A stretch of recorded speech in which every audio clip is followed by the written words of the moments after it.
Hello, तो आप सभी का फिर से स्वागत है मर्क्यूरी एकेडमिक्स के इस यूट्यूब चैनल में। आशा करता हूँ आप सभी बहुत अच्छे होंगे। हमने फंक्शंस के बारे में काफी कुछ पढ़ लिया है और आज हम पढ़ेंगे रिकर्शन।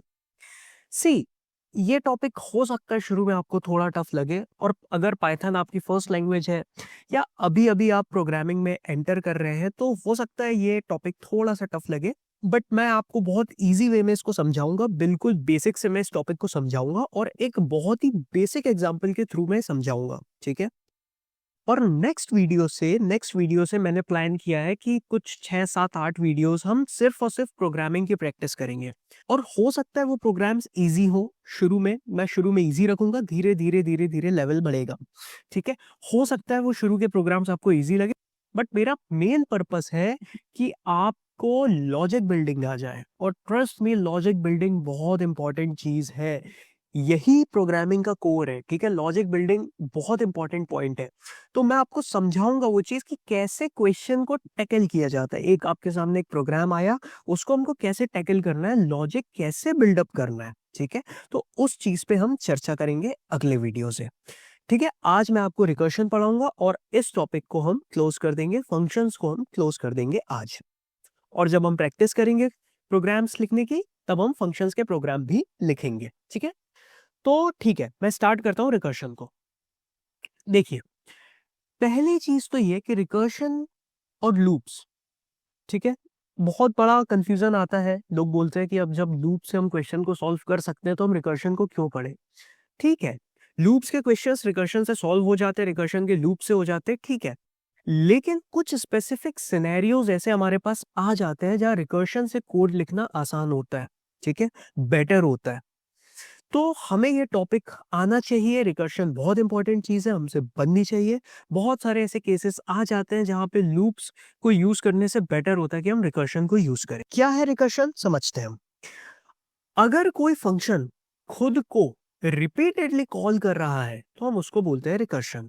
अगर कोई फंक्शन खुद को रिपीटेडली कॉल कर रहा है तो हम उसको बोलते हैं रिकर्शन।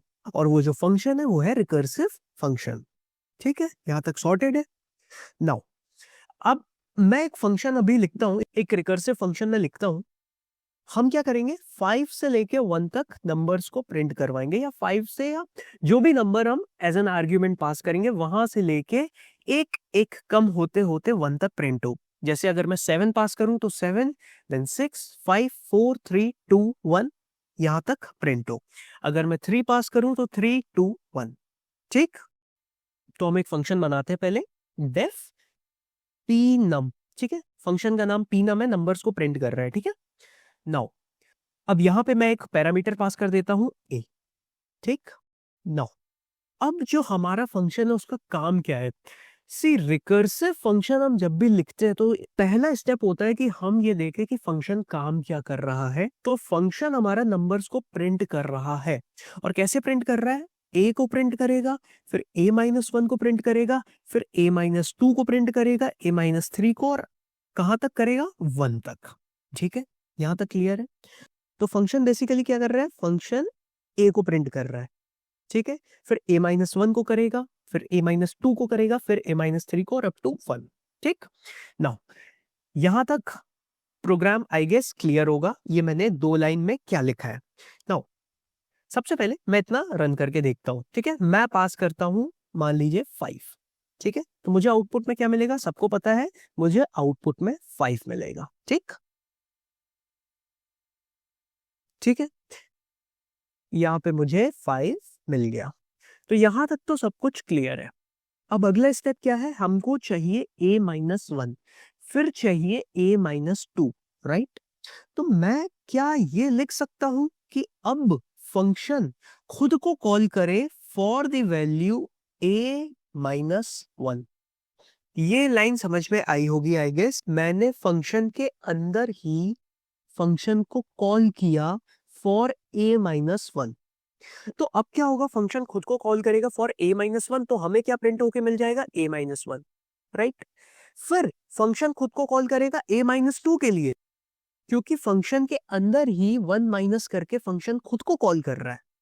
देखो समझो, सबसे पहले 5 अगर मैंने पास किया, या 5 छोड़ो, मैंने a पास किया तो मुझे a प्रिंट होके मिल गया और फंक्शन ने खुद को कॉल किया फॉर a-1, तो अब क्या प्रिंट होगा a-1। ठीक, फिर फंक्शन ने खुद को, अब a की वैल्यू a-1 है, राइट, फिर फंक्शन ने खुद को a-1 के लिए कॉल किया तो क्या होगा, a-2 के लिए कॉल होगा। आई होप आप समझ पा रहे होगे। चलो मैं आपको नंबर से समझाता हूं। ठीक है, सबसे पहले देखो a की वैल्यू क्या है 5। ठीक, तो फंक्शन ने क्या किया, फंक्शन ने प्रिंट किया 5 को और खुद को कॉल किया फॉर a-1 मतलब 4। अब a की वैल्यू 4 है, राइट, तो क्या प्रिंट होगा 4 और फंक्शन फिर खुद को कॉल करेगा a-1 के लिए मतलब 3 के लिए कॉल करेगा। अब 3 प्रिंट होगा, ठीक है, 3 प्रिंट होगा, फिर फंक्शन a-1 के लिए खुद को कॉल करेगा मतलब अब a की वैल्यू 3 है तो फंक्शन खुद को 2 के लिए कॉल करेगा, राइट। ये चलता जाएगा क्योंकि अभी फंक्शन को नहीं पता कि रुकना कहां है। तो क्या होगा, आर्ग्यूमेंट में से 1 माइनस होता जाएगा और फंक्शन हर एक वैल्यू के लिए खुद को कॉल करता रहेगा। यहां तक क्लियर होगा आई गेस, ठीक है। अब अगर अभी मैं इसको रन करता हूं, सी हमने एक लूप में एक चीज देखी थी कि कभी कभी इनफाइनाइट लूप्स बन जाते थे, राइट। तो यहां पे भी उसी टाइप की कोई कंडीशन है क्योंकि हमारे पास कोई स्टॉपिंग कंडीशन नहीं है।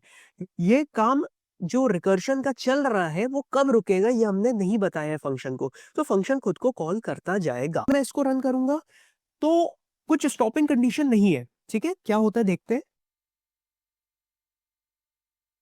ठीक है, प्रिंट होते गए हमारे पास नंबर्स, प्रिंट होते गए होते गए होते गए और हमको लास्ट में आ गई एरर। ठीक है, अब ऐसा बाय डिफॉल्ट क्या होता है, सी हमने जो पढ़ा था इनफाइनाइट लूप में पढ़ा था वो लूप रुक नहीं रहा था, है ना। रिकर्शन में क्या होता है, एक नंबर प्री डिफाइंड है जहां तक लूप, जहां तक रिकर्शन चलेगा, जहां तक फंक्शन खुद को कॉल करेगा और उसके बाद खुद से ही ये जो फंक्शन की कॉलिंग है ये बंद हो जाएगी और हमें एरर मिल जाएगी।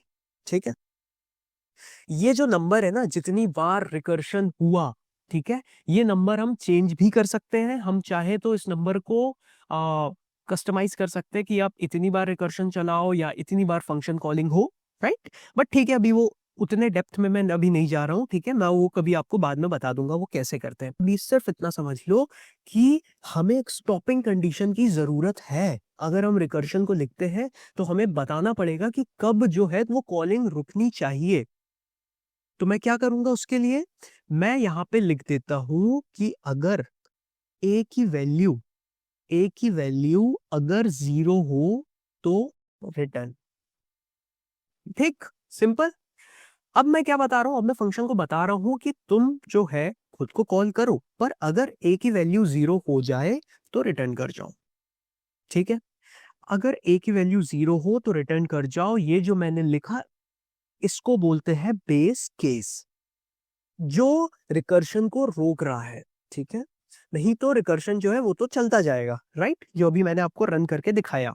ये बेस केस डालने से रिकर्शन रुका, राइट। ठीक है, अब मैं अगर इसको रन करता हूं तो मुझे 5 4 3 2 1 प्रिंट होके मिल गया, राइट। अगर मैं यहां पे फंक्शन को कॉल करता हूं फॉर 10 तो मुझे 10 9 8 7 6 5 4 3 2 1 मिल गया, राइट। और अगर मैं चाहता हूं 0 भी प्रिंट हो तो मैं क्या बोल दूंगा, मैं फंक्शन को बोलूंगा कि अगर a की वैल्यू -1 हो तब रिटर्न करो। ठीक है, तो मुझे 0 भी प्रिंट होके मिल गया, 10 से लेके 0 तक मुझे प्रिंट होके मिल गया। तो आई होप आपको रिकर्शन समझ में आया होगा। ठीक है, मैंने एक बहुत ही बेसिक एग्जांपल इसलिए अभी आपको बताया, मैं ज्यादा टिपिकल एग्जांपल्स इसलिए नहीं रख रहा हूं ताकि कंफ्यूजन ना हो। अभी मेरा पर्पस है कि आप रिकर्शन को समझ जाओ कि रिकर्शन क्या होता है। ठीक है, तो रिकर्शन क्या होता है, जब एक फंक्शन खुद को रिपीटेडली कॉल करता है, राइट। तो नेक्स्ट वीडियो से हम क्या करेंगे, नेक्स्ट वीडियो से हम प्रोग्रामिंग की प्रैक्टिस करेंगे और हम प्रोग्राम्स को लिखेंगे, लॉजिक बिल्डिंग को समझेंगे कि लॉजिक कैसे डेवलप किया जाता है, लॉजिक कैसे बिल्ड किया जाता है, कोई भी प्रोग्राम हमारे सामने आता है तो हमको कैसे टैकल करना है।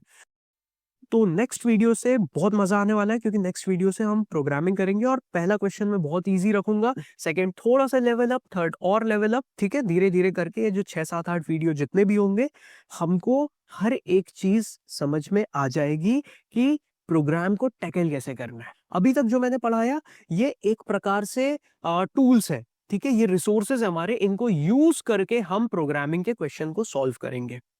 तो ये अभी तक मैंने हर एक चीज इसीलिए आपको बहुत बेसिक लेवल पे बहुत आसानी से समझाई है, ताकि ये सब चीजें आपको समझ में आ जाए बहुत अच्छे से, जिससे जब हम क्वेश्चन सॉल्व करें, हम बड़े प्रोग्राम्स को लिखें, तो ऐसा ना हो कि अरे लूप में क्या था, फॉर लूप में क्या था, व्हाइल लूप में क्या था, या या कंडीशनल स्टेटमेंट्स में क्या होता था, वगैरह वगैरह, ये सारे कंफ्यूजन्स ना हो। तो मैं एक बार आपको रिक्वेस्ट करूंगा कि जितना हमने पढ़ लिया इसको एक बार और आप पूरा अच्छे से पढ़ लो, ठीक है, एक बार रिविजिट कर लो सारे वीडियोस को। उसके बाद हम स्टार्ट करेंगे प्रोग्रामिंग और उसमें बहुत मजा आएगा। तब तक मैं चाहता हूं आप एक बार जितना हमने पढ़ लिया इसको बहुत अच्छे से रिवाइज कर लो। सो नेक्स्ट वीडियो में हम मिलते हैं, उसमें हम प्रोग्रामिंग की प्रैक्टिस करेंगे। तब तक प्लीज एक बार फिर से इतना जितना हमने पढ़ लिया है अच्छे से पढ़ लीजिएगा। अगर वीडियो अच्छा लगा हो तो प्लीज वीडियो को एक लाइक दीजिएगा और प्लीज चैनल को सब्सक्राइब कीजिएगा। Thank you so much, take care.